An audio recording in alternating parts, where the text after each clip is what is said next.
tugakomeza kubona mu isi y'ikoranabuhanga, mu isi y'ikoranabuhanga mwabantu. Isi rero igizwe n'ikoranabuhanga. Ese kuri uyu munsi bwo ngunze ari iki? Nkuko mubizi rero isi twayigize ikoranabuhanga pe, kandi akenshi na kenshi murabizi ko tugenda dukora ibintu by'ingirakamaro kandi byatugirira umumaro kuri za telefone zacu, cyane cyane nkibanda kuri zigendanwa. Ubwo iyo mvuze zigendanwa nuko haba hari n'iziri fix. Uno munsi rero nkuzana iki? Hari ukuntu ushobora kuba waba ufite nk'ubucuruzi runaka cyangwa se nk'ikintu runaka ushaka kwamamaza, none ukavuga uti ese umuntu ndashaka kwamamagara. Ese urashaka guhamagara mu buhe buryo?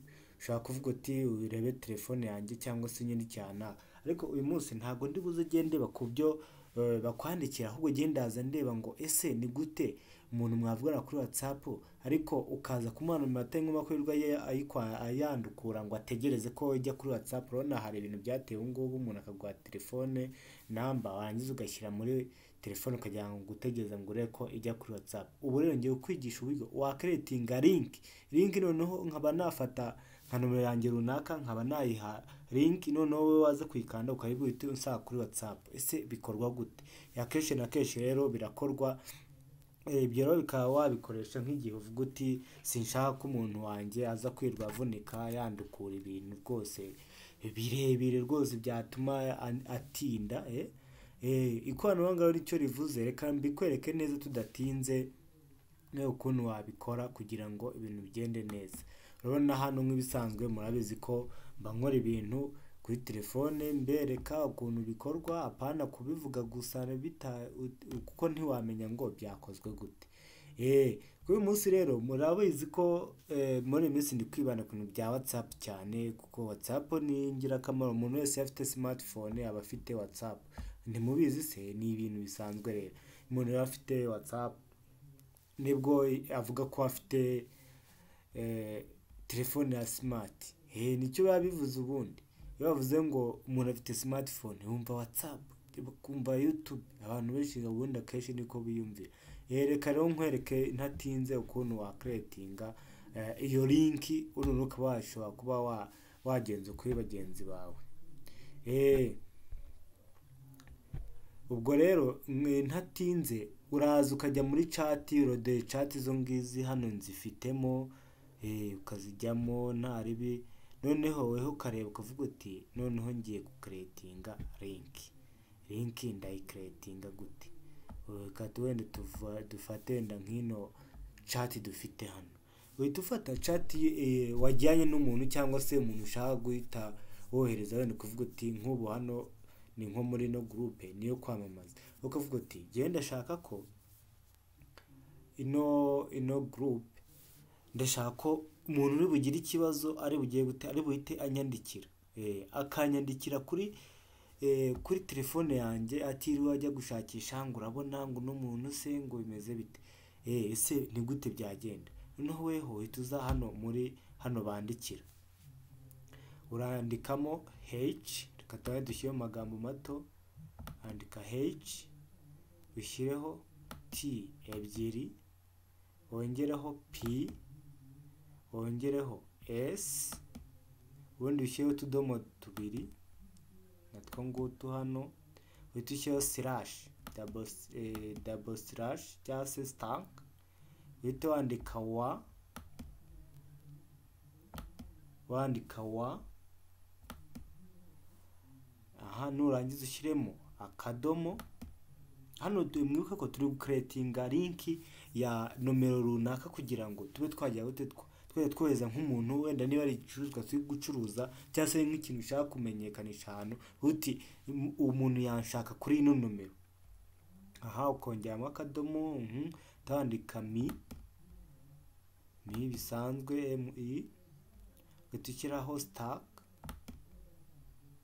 Urabona akantu wese kaza nkigera hano, ugashyiraho stack.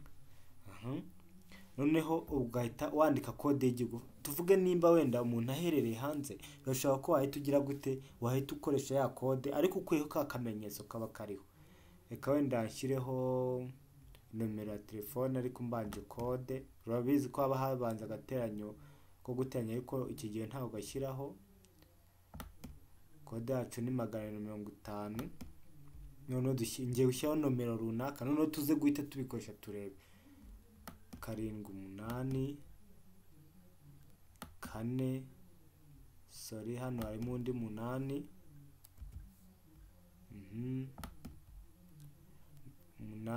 4 3 5 9. uvuga ngo link dore ngiyi hano ngo https://wa.me/25078848435 uvuga ngo ino ni link dukaretinze. Tugiye kunono ngiye gukanda kuri send, nimara gukanda kuri send noneho mpite ngira gute, mpite ndeba ko yarinkije, noneho mpite nkanda kuri ya link ndebe ko wa muntu agize gute, ndebe ko wa muntu agize gute ariwe koko, kankande send. Urabona ko habaye link, sibyo? Niba habaye link, ubwo igisigaye ni ikintu gucekinga ngo ndebe yuko koko nimba ari byo. Okay. Ubwo reka nkandeho, tegereza turebe icyo igiye kuduha, kuko twakreatinze link ya nomero y'umuntu nshaka ko ari buhita ambona atiriwe yandika nomero yanjye. Uvuga ngo iriya link ishobora kuba yamungezaho ntiriwe ngira gute, ntiriwe mvunika. Tuhategereza turebe. Murabizi na internet nyine biri kugenda gakeya, ariko ubaye ufite internet hano, kubera internet biranze, reka twongere dusubireho dukandeho turebe.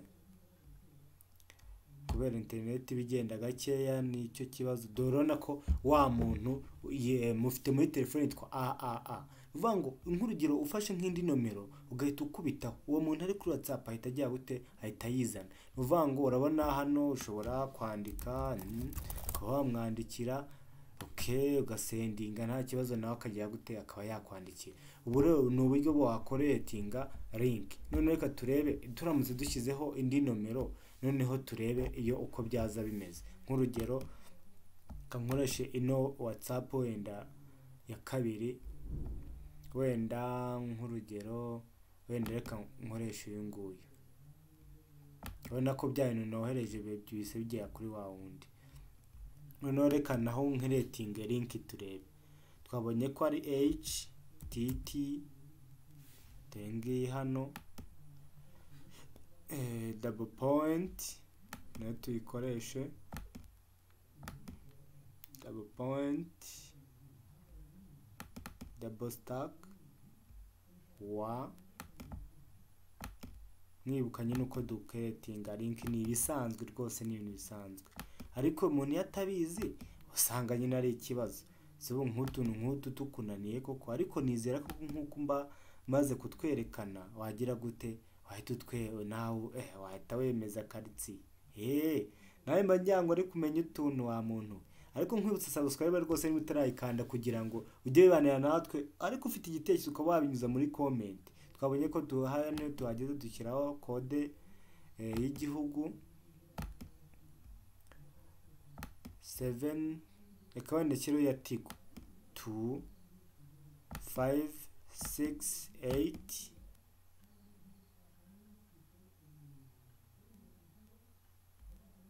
5 2 0 3. Iyi niyo link nkreatinze. Nomero ubwo ni 07, reka mpite gira gute, mpite sending. Noneho ngiye kureba ino link mbonye, ngiye guhita njya gute. Urabona iyi ni nomero ya wa muntu ngize gute, dore nguyu hano. Reka nkande kuri link ndebe ko imungezaho, katurebe kuri bumungezo, cyangwa internet yongeye igira ikibazo. Katwongeye dushyire internet nanone turebe, tuyicunge neza nyine mwabantu mwe. Iyo internet nyine igenda gake nk'agasyamaniyo hari ikibazo mwabantu mwe, niyo mpamvu bigusaba ngo internet katwongeye tugerageze turebe. Dore urabona cyagiye twe twabonye ko iriya nomero yari yanditse, ariko ubu si ngombwa ko irwa ujya gute, irwa yandika. Dore uno muntu rwose twandikiraga, dore nguyu. Dore n'uvuga ngo ushatse wahita wakandika ngo hey, n'urugero ugahita ujya gute, ugahita usendinga. Ngo reka tujye kureba kuri ya WhatsApp yindi turebe ko bigiye gute, ko byahageze uhita turabemeje. Ni kubundi ikoranabuhanga kenshi usanga ritagoye ariko ugasanga kubera ko ibintu tutabizi ugasanga ni ikibazo. Mwabanwe dore ngiyi rwose mwabona ko rero ntago ibintu mba nkora mba mbyerekana rwose, ntazagira ubeshya avuga ngo urabona ngo we ngo ntago byerekana, oya uzaba umbeshyeye ni ukuri pe. Dore ngibi rero hano ni uburyo, ni nkwibutsa ko ari uburyo wa creatinga link, wenda ukaba wabonye nka numero z'umuntu muri groupe runaka kumva ushatse kumuvugisha, ntabyo kwirirwa ujya kwandika uhita ushaka guhita ujya gute, uhita ufata ya link yakwa kundi nakubwiye creating, ugahita wongera ya numero ubundi ugahita usendinga message mutangira kuganira mukoresheje link.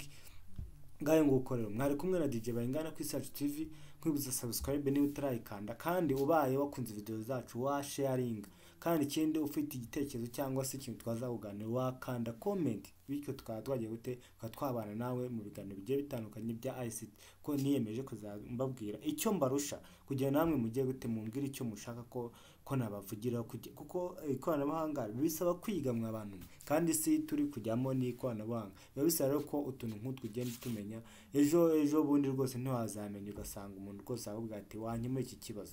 Ngayo nguko rero niba utarakanda subscribe nkwibutsa kwikanda kugira tujye tubana, kandi comment yawe irakenewe no kuba wakunze video zacu. Ni nyamibwa rwose kuba watubwiye uti rwose